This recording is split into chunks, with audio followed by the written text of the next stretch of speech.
Fún mi ní Bíbélì ìràwọ̀ ayọ̀ láti máa yọ̀ wá fẹ́ni tí jíǹgbé, kò sí ìjì tí ó lè bòdì dán rẹ̀. Jésù ti gbà àwọn tó ti sọnù. Fún mi Bíbélì ìròyìn mímọ́ dídán, mọ́lẹ̀ rẹ̀ yóò tọ́ mi lọ́nà tòrò. Ẹ̀kọ́ ìlérí òfin ìfẹ́ papọ̀, kóru tó kọjá sọ́jà ìnípẹ̀kun. A kí yín káàbọ̀ sí ètò yín, ètò wa Jẹ́ kí Bíbélì sọ̀rọ̀. Ètò tí ìjọ Kristi l'Ondo àti ìjọ Kristi níbi gbogbo tí wọ́n ń ṣe olùgbọ̀wọ́ rẹ̀. Orúkọ tèmi ni Fasonu Victor, Ajihinrere Kristi. Ẹ jẹ́ kí a gbàdúrà. Ọlọ́run mímọ́ tí ń gbé níbi gíga nínú àwọn ọ̀run, a dúpẹ́ lọ́wọ́ yín. A gbé yín ga torí pé ẹ̀yin ni ọba àwọn ọba, bẹ́ẹ̀ ni ẹ̀yin lolúwa àwọn olúwa. A dúpẹ́ fún ìwà láàyè aláìlẹ́gbẹ́ èyí tí a rí gbà lọ́dọ̀ yín lónìí àti lọ́jọ́ gbogbo. Ọlọ́run wa ẹ ṣé o, a gbé yín ga lọ́pọ̀lọpọ̀. Olúwa Ọlọ́run ẹlẹ́dàá wa, bí a ti fẹ́ sọ̀rọ̀ Ọlọ́run ọ̀rọ̀ yín ní wákàtí, ẹ bá wa sọ̀rọ̀. Ẹ jẹ́ kí ìmọ́lẹ̀ ọ̀rọ̀ yín kó tàn sí wa lọ́kàn, kí ìfẹ́ yín kó sì yé wa. A dúpẹ́ torí pé ẹ ti gbàkóso gbogbo. Ní orúkọ Jésù Kristi Olúwa wa, àmín. A dúpẹ́ lọ́wọ́ Ọlọ́run fún oore ọ̀fẹ́ aláìlẹ́gbẹ́ àti ìbùkún rẹ̀ lórí ayé wa tí ó dá wa sí títí di wákàtí yìí. A sì dúpẹ́ lọ́wọ́ Ọlọ́run fún àwọn tó ń wò wá nílé tí a jọ ń kẹ́kọ̀ọ́ papọ̀ nínú ọ̀rọ̀ Ọlọ́run. Àdúrà wa sí Ọlọ́run ni pé ìbùkún, oore ọ̀fẹ́ àti wàláàyè Ọlọ́run yóò di mímọ̀ nínú ayé gbogbo wa lórúkọ Jésù Kristi Olúwa wa, àmín. À ń tẹ̀síwájú nínú ẹ̀kọ́ tí à ń kọ́ lọ nípa Kristi àti ìjọ. Ohun tá a fẹ́ gbéyẹ̀wò lónìí ó ní àpẹẹrẹ ìjọ nínú Bíbélì. Àpẹẹrẹ ìjọ nínú Bíbélì la fẹ́ gbéyẹ̀wò. Àwọn olóyìnbá sọ pé pattern for the church. Àpẹẹrẹ ìjọ nínú Bíbélì òun la fẹ́ gbéyẹ̀wò. Ìbéèrè tá a gbọ́dọ̀ bèèrè wa ní ìbéèrè ni pé ǹjẹ́ Ọlọ́run nínú àánú rẹ̀ nípasẹ̀ Jésù Kristi ó fi àpẹẹrẹ ìjọ hàn wá nínú Bíbélì nínú májẹ̀mú titun bí? Ìdáhùn ni pé bẹ́ẹ̀ ni, a rí àpẹẹrẹ ìjọ bí ìjọ ṣe bẹ̀rẹ̀ nínú Bíbélì, a rí nínú Bíbélì tí ń ṣe ọ̀rọ̀ Ọlọ́run. Àpẹẹrẹ yìí ni Ọlọ́run ń fẹ́ kí gbogbo ìran ènìyàn tó wà láàyè lónìí kí a tẹ̀lé, nítorí pé Ọlọ́run wa, Ọlọ́run àpẹẹrẹ ni, Ọlọ́run tí ń fi àpẹẹrẹ lọ́lẹ̀ ni, Ọlọ́run ètò ni tó fi àpẹẹrẹ lọ́lẹ̀ gẹ́gẹ́ bí ìfẹ́ rẹ̀. Ó tá fẹ́ gbéyàwó lónìí nìyí, àpẹẹrẹ ìjọ nínú Bíbélì, a rí nínú Bíbélì wa. Àwọn tá fẹ́ gbéyàwó ní, ẹ jẹ́ ká máa bá ẹ̀kọ́ ọ̀rọ̀ Ọlọ́run náà kájọ máa kẹ́kọ̀ọ́ lọ nínú ìfẹ́ Ọlọ́run. Ǹjẹ́ a rí àpẹẹrẹ ìjọ nínú májẹ̀mú titun bí? Àwọn tá fẹ́ gbéyàwó ní, ẹ jẹ́ ká wo Bíbélì wa. Àkọ́kọ́ tí a bá bira wa ní ìbéèrè yìí sì ṣe pàtàkì fún wa láti mọ̀. Tá bá wọnú ayé lónìí, ó ní irú ìjọ òun ló wà níbẹ̀. A ti dárúkọ pé wọ́n pọ̀, ṣùgbọ́n ǹjẹ́ Bíbélì fún wa ní àpẹẹrẹ ìjọ èyí tí Kristi gbé kalẹ̀, gẹ́gẹ́ bí ó ta sọ ní ọ̀sẹ̀ tó kọjá lọ pé Jésù Kristi gbé ìjọ rẹ̀ kalẹ̀. Ǹjẹ́ a ní àpẹẹrẹ? Ǹjẹ́ a rí àpẹẹrẹ? Ǹjẹ́ àwọn olóyìnbá sọ pé example? Ǹjẹ́ a rí àpẹẹrẹ nínú Bíbélì? Ìdáhùn ni pé bẹ́ẹ̀ ni, a rí àpẹẹrẹ kan nínú Bíbélì. Àpẹẹrẹ náà l'Ọlọ́run fẹ́ kí a tẹ̀lé. Àpẹẹrẹ ṣe pàtàkì fún gbogbo tí a bá ń ṣe. A ti rí kà pé bí ogunlọ́gọ̀ ìjọ ti wà nínú ayé lónìí, Ọlọ́run nínú àánú rẹ̀ ó gbé ìjọ kan kalẹ̀. ìjọ kan tó sì gbé kalẹ̀. Ǹjẹ́ báwo la ṣe lè rí, báwo la ṣe lè tẹ̀lé àpẹẹrẹ èyí tá a rí nínú májẹ̀mú titun? Ìdáhùn ni pé ó wà nínú bíbélì, àkọsílẹ̀ bí wọ́n ṣe bẹ̀rẹ̀, bí wọ́n ṣe káàkiri, ẹ̀kọ́ tí wọ́n ń kọ́, bí wọ́n ti ń jọ́sìn, bí wọ́n ti ń ṣe gbogbo, òun la kọ sínú ọ̀rọ̀ Ọlọ́run. Àwọn nǹkan tá a sì sọ yìí ó jẹ́ àpẹẹrẹ fún gbogbo ìran ènìyàn lónìí láti tẹ̀lé. Gẹ́gẹ́ bí ọ̀rọ̀ tí a sọ láwọn ọ̀sẹ̀ mélòó kan sẹ́yìn, Ọlọ́run fún ẹnikẹ́ni lórí ọ̀fẹ́ láti gbé ìjọ mìíràn kalẹ̀, kí a pè lórúkọ mìíràn, ká máa jọ́sìn ní ìlànà ìjọsìn mìíràn yàtọ̀ sí àpẹẹrẹ tá a ti rí nínú májẹ̀mú titun tí ń ṣe ọ̀rọ̀ Ọlọ́run fún wa lónìí. Àwọn àpẹẹrẹ yìí la fẹ́ gbéyẹ̀wò, àti ẹ̀ fẹ́ gbéyẹ̀wò látàbẹ́ májẹ̀mú láéláé pé Ọlọ́run aláàánú àtolórí ọ̀fẹ́ jùlọ, ohun tó bá fẹ́ ṣe ó ń fi àpẹẹrẹ lọ́lẹ̀, ó ń fi àpẹẹrẹ lélẹ̀. Ọlọ́run wa ò kì í ṣe ohun kan láì máa fi àpẹẹrẹ, àwọn olóyìnbá sọ pé pattern. Ọlọ́run á ti fi ìlànà lélẹ̀, ìlànà tàbí àpẹẹrẹ lélẹ̀ fún àwọn ènìyàn láti tẹ̀lé. Kò sì sí ìyàtọ̀ nínú àwọn àpẹẹrẹ tó ti fi kalẹ̀ ṣáájú. Ó fi àpẹẹrẹ fún Noah, ó fi àpẹẹrẹ fún Mósè, ó fi àpẹẹrẹ fún Dáfídì, bẹ́ẹ̀ náà ló fi àpẹẹrẹ ìjọ kalẹ̀ tí a rí àkọsílẹ̀ nínú Bíbélì lónìí. Bẹ́ẹ̀ gẹ́lẹ́ àwa tá a wà nínú ayé lónìí a gbọ́dọ̀ ṣe gẹ́gẹ́ bí ìlànà náà tàbí àpẹẹrẹ náà tí a ti fi lélẹ̀ fún wa. Eléyìí ṣe pàtàkì, ó ṣe kókó. Tí a bá tún ní láti béèrè lọ́wọ́ wa, a rí pé láti ìgbà tí Ọlọ́run ti dá ayé àtọ̀run àti ohun gbogbo tí ń bẹ nínú rẹ̀, tí Ọlọ́run bá fẹ́ gbé nǹkan kalẹ̀, ó máa ń fi àpẹẹrẹ fún àwọn ènìyàn tó bá fẹ́ gbé kalẹ̀ fún. Ọlọ́run nínú àánú rẹ̀ kò sóhun tó gbé kalẹ̀ rí tí ò fi àpẹẹrẹ ohun tó fẹ́ tí ò fi lélẹ̀ fún àwọn ènìyàn rẹ̀. Ẹ ká wo ti Noah. Genesis orí 4 tabakiyesi ẹsẹ̀ 14 sí ẹsẹ̀ 16. Ìwọ fi igi gófẹ́rì kan kọ́ ọkọ̀ kan, ìkélé ni ìwọ ó ṣe sínú ọkọ̀ náà, ìwọ ó fi ọ̀dà kùn nínú àti lóde. Báyìí ni ìwọ yóò ṣe iná ọkọ̀ náà yóò jẹ́ 100 ẹ̀gbọ̀nwọ́, ibú rẹ̀ 50 ọ̀gbọ̀nwọ́, àti gíga rẹ̀ 30 ìgbọ̀nwọ́. Ẹwọ ẹsẹ̀ 16. Fèrèsé ni ìwọ yóò ṣe sí ọkọ̀ náà, ní ìgbọ̀nwọ́ kan ni ìwọ yóò sì fi parí wọn lókè. Lẹ́gbẹ̀ẹ́ ni ìwọ yóò sì dá ẹnu ọ̀nà kan náà sí, pẹ̀lú ìyàrá ìsàlẹ̀ àtẹ̀lé àti ìkẹta lókè ni ìwọ yóò sì ṣe. Ọlọ́run ló pláàni, Ọlọ́run ló gbé ìlànà kalẹ̀ fún Noah nígbà tó fẹ́ kọ́ ọkọ̀. Noah ò ní pláàni ọkọ̀, Ọlọ́run ló ní pláàni ọkọ̀. Ọlọ́run dẹ̀ fún ní measurement. Ọlọ́run fún ní measurement kan tá a fi kọ́ ọkọ̀, èyí tá a ń pè ní ìlànà nìyí. Ọlọ́run ló fún ní measurement pé ọkọ̀ kan igi gófẹ́rì kan ni kó o lò. Ó sọ fún pé ògbúnwọ́ rẹ̀ bó ṣe máa tó níye. Ọlọ́run ló gbé pláàni kalẹ̀ fún Noah nípa kíkọ́ ọkọ̀. Ó sì sọ igi tá a lò àti gbogbo òdiwọ̀n gbogbo tí a ṣe sínú ọkọ̀ náà. Ká lè mọ̀ pé láti ìbẹ̀rẹ̀ pẹ̀pẹ̀ wá, tí Ọlọ́run bá fẹ́ ṣe nǹkan, tí Ọlọ́run bá fẹ́ gbé àgbékalẹ̀ kan kalẹ̀, òun lá gbé ìlànà kalẹ̀. Eléyìí gbọ́dọ̀ yé wa. Ẹ̀rí ti Noah, Ọlọ́run ló sọ fún pé tóun fẹ́ nìyí, báyìí ni kó o ṣe ṣe, báyìí ni kó o ṣe ṣe. Bí Ọlọ́run alágbára ẹlẹ́dàá wa tó mọ gbogbo nínú ayé, bọ́lọ́run wa ti rí ni láti ìbẹ̀rẹ̀ pẹ̀pẹ̀ ló ti jẹ́ Ọlọ́run ìlànà àti ètò àti àpẹẹrẹ. Ìjẹ́ Noah ṣe gẹ́gẹ́ bí àpẹẹrẹ tí a fi hàn. Ẹ wo ẹsẹ̀ 22 ìwé Genesis orí 4, kí ni Bíbélì wí? Bẹ́ẹ̀ ni Noah sì ṣe gẹ́gẹ́ bí gbogbo èyí tí Ọlọ́run pa láṣẹ fún, bẹ́ẹ̀ ni ó ṣe. Ẹ wo ìlànà tọ́lọ́run fún Noah sì ṣe gẹ́gẹ́ bí ìlànà. Tí Noah ò bá ṣe gẹ́gẹ́ bí ìlànà Ọlọ́run, ó ti ṣẹ̀ sí òfin Ọlọ́run.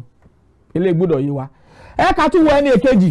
Ní ìgbà tọ́lọ́run pe Mósè pé kí Mósè ó kọ́ àgọ́ ibi ìsìn fún ọmọ Ísírẹ́lì, Ọlọ́run fún ní àpẹẹrẹ. Ọlọ́run fún ní àpẹẹrẹ bó ṣe máa ṣe lórí òkè. Ìkejì nìyí. Ẹ ká wòwe Ẹ́xódù orí 25. kí a wo ẹsẹ̀ 9 rẹ̀ ká gbọ́ ohun tí bíbélì sọ.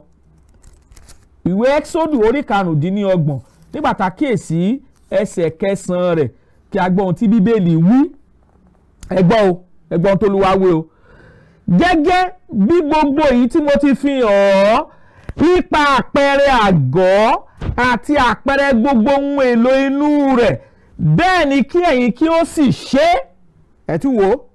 Ní ìgbà tó Ọlọ́run pe Mósè pé kó wá kọ́ àgọ́ àjọ láti kí àwọn ọmọ Ísírẹ́lì kan máa sin òun níbẹ̀, Ọlọ́run tún fún un ní ìlànà. Ọlọ́run fún láti ìbẹ̀rẹ̀ pẹ̀pẹ̀ wá, bí Ọlọ́run bá fẹ́ gbé nǹkan kalẹ̀, Ọlọ́run máa ń fún àwọn ènìyàn tó bá fẹ́ lò á fún wọn ní ìlànà ohun tó fẹ́, kì í ṣe ohun tó wù wọ́n lání kọ́ lọ ṣe. Ilé gbọ́dọ̀ yé wa. Ẹ wò ó, ẹ ti rí ìwé Ẹ́kísódù orí 25 nígbà tá kíyèsí ẹsẹ̀ 9 rẹ̀, Ọlọ́run tún fún Mósè ní pláànì bí a ṣe kọ́ àgọ́ àjọ, ó fún lórí òkè. Ní ìgbà tá tún wo ìwé Hébérù orí 9, ọ̀rọ̀ kan náà ni a sọ níbẹ̀. Ìwé Hébérù orí 9 nígbà tá kíyèsí ẹsẹ̀ 5 rẹ̀, a rí pé Mósè ó ṣe gẹ́gẹ́ bí ohun tá a fi hàn ní orí òkè. Ẹgbọ́n tó Olúwa wí, ìwé Hébérù orí 9 nígbà tá kíyèsí ẹsẹ̀ 5. Ó ní àwọn tí ń jọ́sìn fún àpẹẹrẹ àti òjìji àwọn ohun tí ń bọ̀, bí a ti kọ́ Mósè láti ọ̀dọ̀ Ọlọ́run wá ní ìgbà tí ó fẹ́ pa àgọ́, nítorí ó wí pé kíyèsí kí o ṣe ohun gbogbo gẹ́gẹ́ bí àpẹẹrẹ tí a fi hàn lórí òkè. Ní ìgbà tí Mósè fẹ́ gbé àgọ́ kalẹ̀, àgọ́ ibi tí wọ́n á ti máa jọ́sìn, Ọlọ́run tún fún ní àpẹẹrẹ, ó fún ní ìlànà, ó fún ní measurement bí a ṣe ṣe. Ẹ wo Ọlọ́run wa pé Ọlọ́run alágbára, Ọlọ́run ètò ni, Ọlọ́run àpẹẹrẹ ni. Ìyẹn bẹ́ẹ̀. Ìkẹta, nígbà tí Ọlọ́run tún sọ fún Dáfídì, nígbà tí Dáfídì ní lọ́kàn láti kọ́ ilé fún Ọlọ́run, Ọlọ́run tún fún Dáfídì ní ìlànà náà, ìlànà bá ṣe kọ́ ilé, Ọlọ́run tún fún Dáfídì. Ẹ jẹ́ ká wò ó. Ìwé Króníkà kínní orí 25 orí 28. Nígbà tá kíyèsí ẹsẹ̀ 11, kí ni Olúwa wí? Nígbà tí Dáfídì tó fẹ́ láti kọ́lé, nítorí pé Sólómọ́nì ọmọ rẹ̀ ló kọ́lé, nígbà tí Dáfídì fẹ́ láti kọ́lé ilé ìsìn fún Olúwa tí a pè ní tẹ́ḿpìlì, Ọlọ́run tún fún Dáfídì ní àpẹẹrẹ bá ṣe kọ́. Ẹ wo tọ́rọ̀ Ọlọ́run sọ. Króníkà kínní orí 28 nígbà tá kíyèsí ẹsẹ̀ 11, kí ni Olúwa wí? Ẹ gbọ́ o. Ní ìgbà náà ni Dáfídì fi àpẹẹrẹ fún Sólómọ́nì ọmọ rẹ̀ ti ìlọ́rọ̀ àti ti ilé rẹ̀ àti ti ibi ìṣúra rẹ̀ àti ti ibi yàrá òkè rẹ̀ àti gbogbo gbọ̀ngàn inú rẹ̀ àti ibi ibùjókòó àánú. Ẹ ká tún wá wo ẹsẹ̀ 12. Àti àpẹẹrẹ gbogbo èyí ni ó ní nínú rẹ̀ àti àgbàlá ilé Olúwa àti gbogbo yàrá yíkákiri níbi tí ibi ìṣúra ilé Ọlọ́run àti níbi tí ibi ìṣúra ohun tí a yà sí mímọ́. Ẹ ká tún wá wo ẹsẹ̀ 19, ẹsẹ̀ yìí 19. Gbogbo èyí wà nínú ìwé láti ọwọ́ Olúwa ẹni tí ó kọ́ mi ní ti gbogbo iṣẹ́ àpẹẹrẹ wọ̀nyí. Ẹ ká wá wo ẹsẹ̀ 20. Dáfídì sì sọ fún Sólómọ́nì ọmọ rẹ̀ pé múra sílẹ̀ kí o sì gbóyà, kí o sì ṣiṣẹ́, má bẹ̀rù, bẹ́ẹ̀ ni kí o má ṣe dààmú, nítorí Olúwa Ọlọ́run wa wà pẹ̀lú rẹ, òun kì yóò sì yẹ̀, bẹ́ẹ̀ ni kì yóò sì kọ̀ ọ́ sílẹ̀ títí ìwọ fi parí gbogbo iṣẹ́ fún ìsìn Olúwa. Ẹ wo Ọlọ́run wa, Ọlọ́run alààyè, Ọlọ́run alágbára, àgbéyìnga o. Láti ìbẹ̀rẹ̀ pẹ̀pẹ̀ wá ni Ọlọ́run ti ń fi ìlànà àpẹẹrẹ fún àwọn ènìyàn tí Ọlọ́run bá fẹ́ gbé nǹkan rẹ̀ kalẹ̀. òun la gbé pílánì kalẹ̀, á gbé pílánì kalẹ̀, á ní tóun fẹ́ nìyí, á wá fi pílánì náà á wá fi hàn àwọn ènìyàn rẹ̀. Ó ṣe bẹ́ẹ̀ fún Nóà, ó ṣe bẹ́ẹ̀ fún Mósè, ó sì ṣe bẹ́ẹ̀ fún Dáfídì, kí ó fún Sólómọ́nì nípa ilé tí Sólómọ́nì fẹ́ kọ́ fún Ọlọ́run. Bẹ́ẹ̀ gẹ́lẹ́ ni Ọlọ́run ní àpẹẹrẹ tàbí ìlànà fún ìjọ májẹ̀mú titun nínú Bíbélì tí a kọ sínú májẹ̀mú titun fún wa. A ò fún wa lórí ọ̀fẹ́ láti kọ́ ìjọ, láti gbé ìjọ kalẹ̀ bó ṣe wù wá. Àpẹẹrẹ ti wà gẹ́gẹ́ bí ó ti ṣe fún Nóà, gẹ́gẹ́ bí Ọlọ́run ti ṣe fún Nóà, bó ti ṣe fún Mósè, bí ó ti ṣe fún Dáfídì tó fún Sólómọ́nì. Bẹ́ẹ̀ gẹ́lẹ́ ni Ọlọ́run ní àpẹẹrẹ tó gbé kalẹ̀ nínú Bíbélì fún ìjọ lónìí. Ilé gbọ́dọ̀ yé wa pẹ̀lú àwọn àpẹẹrẹ tí a ti gbé yẹ̀wò. Ọlọ́run nínú àánú rẹ̀ nípasẹ̀ Jésù Kristi, ó ti gbé ìlànà ẹ̀kọ́ kalẹ̀ bá ó ṣe gbé ìjọ rẹ̀ kalẹ̀ lónìí. Èèyàn kan kò lè jí dìde kó ní Ọlọ́run ti pè òun fẹ́ gbé òun fẹ́ Ọlọ́run pé kóun lọ gbéjọ ká. Àpẹẹrẹ ti wà nínú Bíbélì. A gbọ́dọ̀ tẹ̀lé àpẹẹrẹ tí Olúwa wa ti gbé kalẹ̀ nínú ọ̀rọ̀ Ọlọ́run. Ẹ wo ìwé Róòmù orí 4. Kí ni ìwé Róòmù orí 4 sọ? Ìwé Róòmù orí 4 nígbà tá a kíyèsí ẹsẹ̀ kẹrìndínlógún 16 títí dé ẹsẹ̀ kejìdínlógún. Ìwé Róòmù orí 4 ẹsẹ̀ kẹrìndínlógún 16 ẹgbọ́n tó wí o. Ó ní ẹ̀yin kò mọ̀ pé ẹni tí ẹ̀yin bá jọ̀wọ́ ara yín lọ́wọ́ fún bí ẹrú láti máa gbọ́ tirẹ̀ ni ẹ̀yin gbọ́ ti ẹrú ẹni tí ẹ̀yin bá gbọ́ tirẹ̀ ni ẹ̀yin ṣe, ìbá ṣe ẹ̀ṣẹ̀ sínú ikú tàbí ìgbọràn sí òdodo. Ṣùgbọ́n ọpẹ́ ni fún Ọlọ́run pé bí ẹ̀yin ti ẹrú ẹ̀ṣẹ̀ rí, ẹ̀yin jẹ́ olùgbọràn láti ọkàn wá sí àpẹẹrẹ ẹ̀kọ́ tí a fi lé yín lọ́wọ́. A ti fi àpẹẹrẹ ẹ̀kọ́ ohun gbogbo nípa ìsìn Kristi, a ti fi àpẹẹrẹ ẹ̀kọ́ náà sínú ọ̀rọ̀ Ọlọ́run. Àpẹẹrẹ ìjọ pàápàá bí ìjọ Ọlọ́run ṣe lè bẹ̀rẹ̀ ìsìn Ọlọ́run, bí a ṣe lè kẹ́kọ̀ọ́ ọ̀rọ̀ Ọlọ́run, bí a ṣe lè ṣe gbogbo. A ti fi àpẹẹrẹ ẹ̀kọ́ kan lélẹ̀ fún wa, a ti fi lé wa lọ́wọ́ lẹ́ẹ̀kan. A ò lè kẹ́kọ̀ọ́ ohun tó ń wá kí a sì ṣe ohun tó ń wá láì tẹ̀lé àpẹẹrẹ ẹ̀kọ́ àti àpẹẹrẹ ìjọ àti fi kalẹ̀ nínú Bíbélì. Ilé gbọ́dọ̀ yé wa. Ìjọ kan ni Jésù gbé kalẹ̀, òye gbọ́dọ̀ yé wa dáadáa, a sì ti fi àpẹẹrẹ rẹ̀ fún wa nínú Bíbélì. Pọ́ọ̀lù sọ fún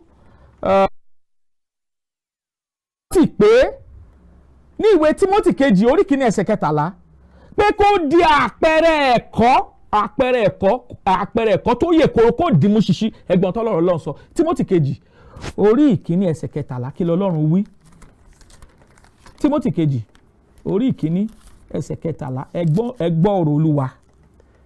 Ẹgbọ́n tó Olúwa ẹgbọ́ o. Ó ní di àpẹẹrẹ ọ̀rọ̀ tí ó yè koro tí ìwọ ti gbọ́ lọ́dọ̀ mi mú nínú ìgbàgbọ́ àti ìfẹ́ tí ń bẹ nínú Kristi Jésù.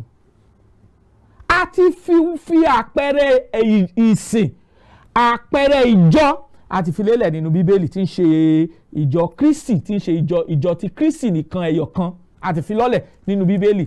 Bá a bá fẹ́ ṣèfẹ́ Ọlọ́run lónìí, a padà sínú àpẹẹrẹ náà tá a ti fi lé wa lọ́wọ́ nínú ọ̀rọ̀ Ọlọ́run. Àpẹẹrẹ ẹ̀kọ́ òtítọ́ nípa bá ṣe dẹni ìgbàlà ó wà nínú Bíbélì.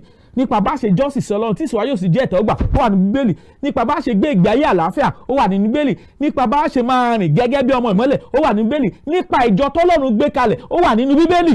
Gbogbo ilé wà nínú Bíbélì fún wa. A gbọ́dọ̀ padà sí àpẹẹrẹ ẹ̀kọ́ àti ìlànà tí a ti gbé kalẹ̀ fún wa nínú Bíbélì. Ìjẹ́jẹ́ mọ̀ pé májẹ̀mú titun ó ní àpẹẹrẹ fún ìjọ Bíbélì, fún ìjọ Kristi tari nínú ọ̀rọ̀ Ọlọ́run. Kí ni tó fi rí bẹ́ẹ̀? Ọ̀rọ̀ Ọlọ́run kì í ṣe ọ̀rọ̀ èèyàn. Ọ̀rọ̀ Ọlọ́run kì í ṣe ọ̀rọ̀ èèyàn rárá. Ọ̀rọ̀ Ọlọ́run ni.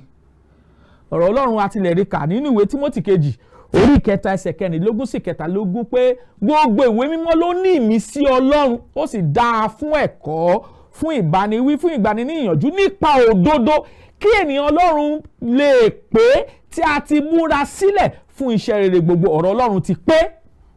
Àwọn olóyìnbó á sọ pé the word of God is perfect. Ó ti pé, ọ̀rọ̀ Ọlọ́run ti pé. Ìlànà àpẹẹrẹ tá a fi lélẹ̀ fún wa nípa ìjọ a gbọ́dọ̀ tẹ̀lé, nítorí pé ìlànà àpẹẹrẹ tá a fi lélẹ̀ nípa ìjọ pípé ni. Ìtàsíbá lọ́wọ́ àwọn àpọ́stélì ni. A ti sọ fún wa pé ọ̀rọ̀ Ọlọ́run kò ṣe yí padà. Ọ̀rọ̀ Ọlọ́run ti dúró. Ọ̀rọ̀ Ọlọ́run dúró, ó dúró títí láéláé. Ọ̀rọ̀ Ọlọ́run dúró, ọ̀rọ̀ Ọlọ́run sì dájú. Ọ̀rọ̀ rẹ̀ ó ti kalẹ̀ ní ọ̀run. Ọ̀rọ̀ Ọlọ́run ò sì ṣe é yí padà. A ò lè yí padà. A ò lè yí ọ̀rọ̀ Ọlọ́run padà. Ilé gbọ́dọ̀ yé wa. Torí pé a ti fi ìgbàgbọ́ lélẹ̀ fún àwọn àyànfẹ́ lẹ́ẹ̀kan ṣoṣo. A ti fi ìgbàgbọ́, a ti fi ìjọ lélẹ̀, a ti fi ìgbàgbọ́ lélẹ̀, a ti fi ìlànà ìgbàlà lélẹ̀, a ti fi ìlànà ìsìn lélẹ̀, a ti fi ìgbé ayé àlàáfíà lélẹ̀ nínú Bíbélì tí wà ní pé ká tẹ̀lé ọ̀rọ̀ Olúwa, ká tẹ̀lé ọ̀rọ̀ Ọlọ́run. A ti fi àpẹẹrẹ ìjọ lélẹ̀.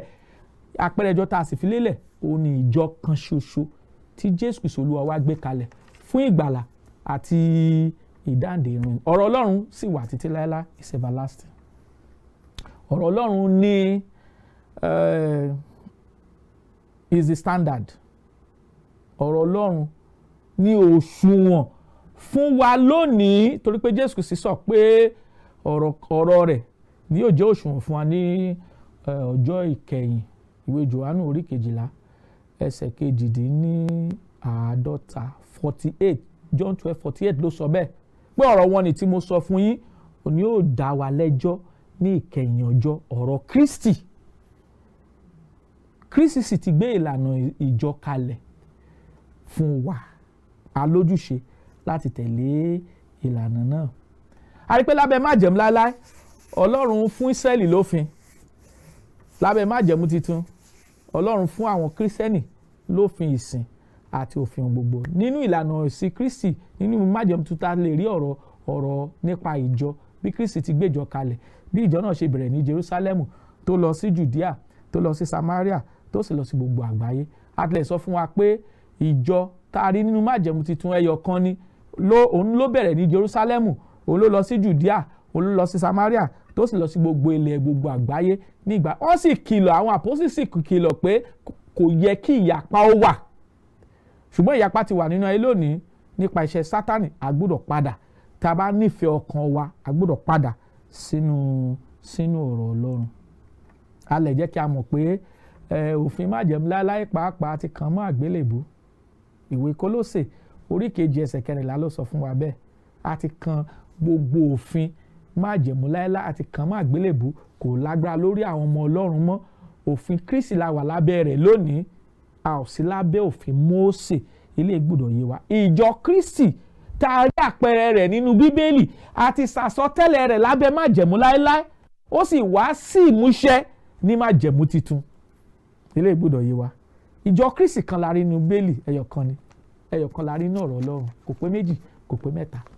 Ìjọ kan ni Bíbélì fi hàn wá. Ìjọ yẹn Kristi sì ni. A sì ṣàlàyé fún wa ní ọ̀sẹ̀ tó kọjá lọ. Ìjọ yẹn ni àpẹẹrẹ tá a fi hàn wá nínú Bíbélì. Ìjọ yẹn la gbọ́dọ̀ padà sí, tá a bá nífẹ̀ẹ́ ọkàn wa, tá a bá ṣetán láti sin Ọlọ́run ní ẹ̀mí àti ní òtítọ́, a gbọ́dọ̀ padà sínú ọ̀rọ̀ Ọlọ́run. A gbọ́dọ̀ tẹ̀lé ìlànà náà tí Jésù Kristi ti fún wa nípa ìjọ lónìí. We must follow that pattern. We must follow the pattern God has revealed in the Bible for the church. A gbọ́dọ̀ tẹ̀lé. Nítorí pé tá ò bá tẹ̀lé, a rí pé ìyèrè mìíràn là ń kọ́. Ọlọ́run sì fẹ́ ká kọ́ ìyèrè mìíràn. Kí ni Ọlọ́run sọ nípa ìyèrè mìíràn? Ìwé Gàlátíà orí 1 nígbà tá a kíyèsí ẹsẹ̀ 6. Ìwé Gàlátíà orí 1 ẹsẹ̀ 6 kí ni Bíbélì kọ́ wa? Gàlátíà orí 1 ẹsẹ̀ 6 kí ni Bíbélì sọ fún wa nípa ìyèrè mìíràn? Ẹ̀gbọ́n tí Bíbélì sọ. Ìwé Gàlátíà orí 1 ẹsẹ̀ 6 ẹ̀gbọ́n tó Olúwa wí. Ó ní ṣùgbọ́n ó ní ẹnu yà mí nítorí ẹ tètè kúrò lọ́dọ̀ ẹni tí ó pè yín sínú oore ọ̀fẹ́ Kristi sí ìyèrè mìíràn, èyí tí kìí ṣe òmíràn, bí ó tilẹ̀ ṣe pé àwọn kan wá tí ń yọ yín lẹ́nu tí wọ́n sì ń fẹ́ yí ìyèrè Kristi padà.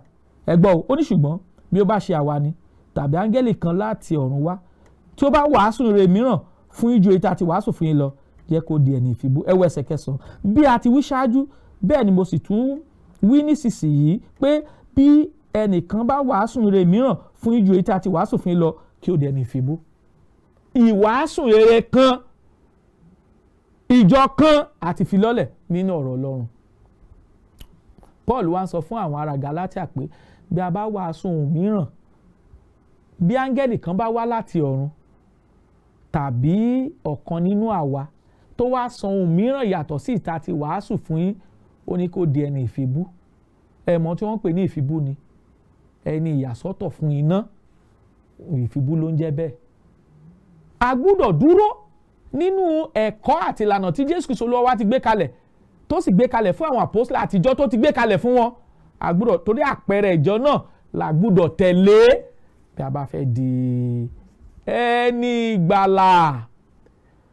Paul sọ pé bí ó bá ṣe àwa ni tàbí áńgẹ́lì mìíràn láti ọ̀run tó bá wàásù rere mìíràn fún yín ju tí a ti wàásù fún yín lọ, jẹ́ kó di ẹni ìfibú. Tó Paul ń gbìyànjú láti sọ ni pé ètò ìgbàlà Ọlọ́run àti ìfilọ́lẹ̀ lẹ́ẹ̀kan ṣoṣo, a ò sì tún rán yálà áńgẹ́lì tàbí ènìyàn láti wá yí ìrere náà padà.